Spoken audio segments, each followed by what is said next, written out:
एक त म त्यसै पनि पहिलेदेखि नै चाँडो उठ्ने मेरो बानी छ। पहिला पहिला त्यो रेडियोमा काम गर्ने बेलादेखि बानी लागेको। पछि पढाउनु थालेँ, त्यो पनि बिहानै भयो। त्यो बिहान चाहिँ जति बेसी सुत्यो बिहान उठ्छु, त्यसपछि पनि अहिले बिहान उठ्नै पर्छ। बिहान सबैलाई फोन देशभरि साथीहरूलाई सम्पर्क गर्नुपर्छ, उम्मेदवारहरूलाई, पार्टी साथीहरूलाई। अझै समयको चाप त झन् बढ्ने होला, अझै यस्तै होला तर जे भयो भने अब आजको बेलुकाको सकिएपछि 9 बजी अलिक हल्का भइहाल्छ। त्यसपछि त फोनमा साथीभाइसँग कुरा गर्ने भन्दा बाहेक गतिविधि गर्ने कुरा भएन, नहुनु साथै अटोमेटिकली कम भइहाल्छ। त्यही भएर भनेको यो मेसिनले पनि थाहा पाए जस्तै अब रेस्ट गरेँ के हुन्न थाहा पाए जस्तै मेसिनले पनि ल ठिक छ।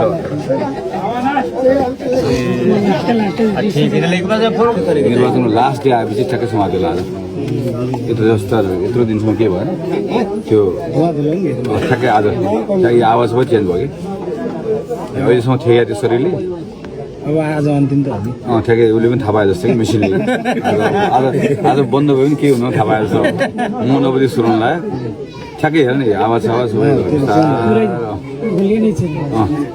ज्वरो जस्तो है भित्रबाट क्षेत्र पनि ठुलो छ।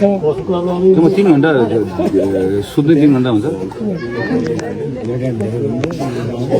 बिहानभरि हिँड्यो, त्यसपछि दिउँसोभरि कार्यक्रममा गयो, फेरि आयो, फेरि भेटघाट गऱ्यो, त्यसपछि देशभरिको साथीहरूलाई फोन गर्नु पऱ्यो। बिहान जति बेला सुत्यो भने 5:30 बजी उठ्नु पऱ्यो, सबलाई फोन गर्नु